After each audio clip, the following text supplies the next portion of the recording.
Number 9 secret safe. दोस्तों Arizona के इलाके फिनिक्स में एक कपल जिनका नाम एडी और एंजल था, वो अपने घर को रिस्टोर कर रहे थे। इन्हें वहां एक पुराना फर्स्ट एड बॉक्स मिला जिसके पीछे एक कोड लिखा हुआ था। इन्होंने इस पर ज्यादा तवज्जो नहीं दी, लेकिन जब वो दीवार रिपेयर करने लगे तो इसे तोड़ते वक्त इसके पीछे एक सीक्रेट सेफ थी जिसमें कोड लॉक लगा हुआ था। इन्होंने बॉक्स के पीछे लिखा हुआ कोड एंटर किया तो वो सेफ खुल गई। इस सेफ में $50,000 कैश था और इसके अलावा 1960 की एक वाइन बॉटल भी थी। ये सेफ 1960 में यहाँ इस घर के मालिक ने बनवाई थी और ये नोट भी उसी दौर के थे। इतने सालों तक ये सेफ छुपी रही और आखिर इस लकी कपल ने इसे क्रैक कर लिया।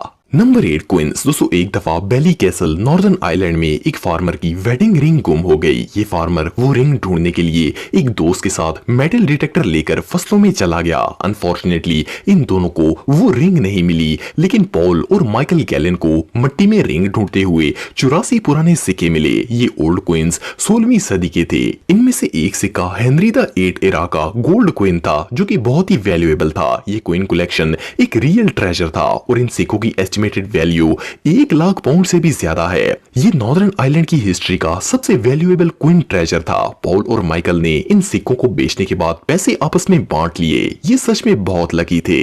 Number 7 painting. दोस्तों ये जो पेंटिंग आप देख रहे हैं ये एक बूढ़ी औरत के किचन में लगी हुई थी। एक दिन इसके पोते ने इस पेंटिंग के बारे में अपनी दादी से पूछा। बूढ़ी औरत ने बताया कि इसने ये पेंटिंग एक पॉन शॉप से खरीदी थी। इसका पोता पेंटिंग को चेक करवाने एक एक्सपर्ट के पास ले गया। वहां उसे पता चला कि ये जिमाबॉय नामी फेमस पेंटर की पेंटिंग थी और इसे सन 1280 में बनाया गया था। सिर्फ इतना ही नहीं, ये पेंटिंग गुम हो गई थी और सदियों से आर्टिस्ट इसे तलाश कर रहे थे, लेकिन कोई सोच भी नहीं सकता था कि ये वैल्यूएबल ट्रेजर एक ग्रैंडमा के किचन की दीवार पर लगा होगा। जिमाबॉय की दुनिया में सिर्फ 10 ही पेंटिंग्स मौजूद हैं और इस पेंटिंग को $30 मिलियन में बेचा गया। रियली ऐसी दादी सिर्फ लकी लोगों को ही मिलती है।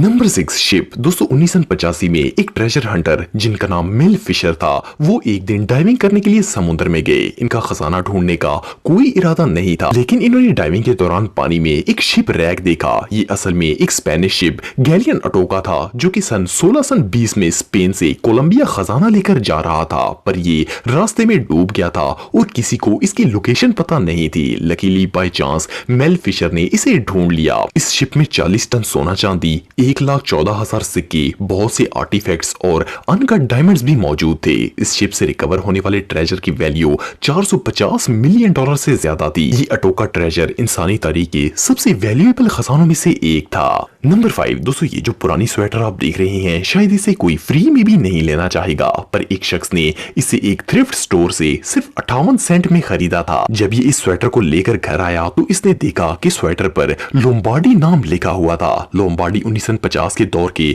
सबसे फेमस फुटबॉल कोच थे। इस शख्स ने इंटरनेट पर जब सर्च किया तो इसे 1950 की एक तस्वीर भी मिली जिसमें लोम्बार्डी ने ये स्वेटर पहनी हुई थी। इसने फॉरेन एक्सपर्ट्स को ये स्वेटर दिखाई और कंफर्म हो गया कि ये रियल है। चंद दिनों बाद एक ऑक्शन में इसने ये 58 सेंट्स की स्वेटर $42,000 में बेच दी। ये सच में बहुत लकी था।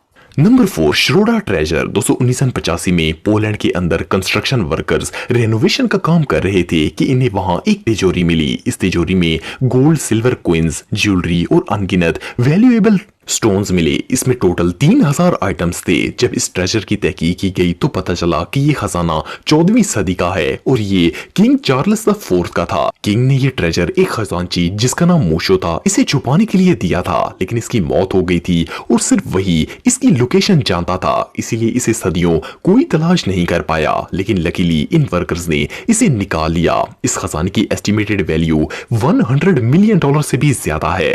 Number 3 old bank. दोस्तों अक्सर ऐसा होता है कि दुनिया के कई बैंक्स दिवालिया हो जाते हैं तो इन बैंक्स को बंद कर दिया जाता है, लेकिन हर बैंक में सेफ डिपॉजिट होते हैं। कुछ लोग तो अपने सेफ डिपॉजिट से अपनी कीमती चीजें ले जाते हैं, लेकिन कुछ ऐसे भी होते हैं जो कि इन्हें रीओपन करने के लिए जिंदा ही नहीं होते। 2011 में जेमी ओलिवर जो कि एक शेफ थे, इन्होंने मैनचेस्टर इंग्लैंड में एक बिल्डिंग खरीदी जो कि पहले एक बैंक हुआ करता था। इन्होंने वहां एक रेस्टोरेंट बनाना था। जब इसकी रेनोवेशन का काम चल रहा था तो इन्हें लॉकर के पीछे कुछ ऐसे सेफ बॉक्सेस मिले जो कि ओपन नहीं किए गए थे। जब इन बॉक्सेस को खोला गया तो इन तमाम बॉक्सेस में ढेर सारी कीमती चीजें मिली जिनमें गोल्ड, कैश, ज्वेलरी और वैल्यूएबल गुड्स थी। इन तमाम चीजों की कीमत 1 मिलियन पाउंड से भी ज्यादा थी।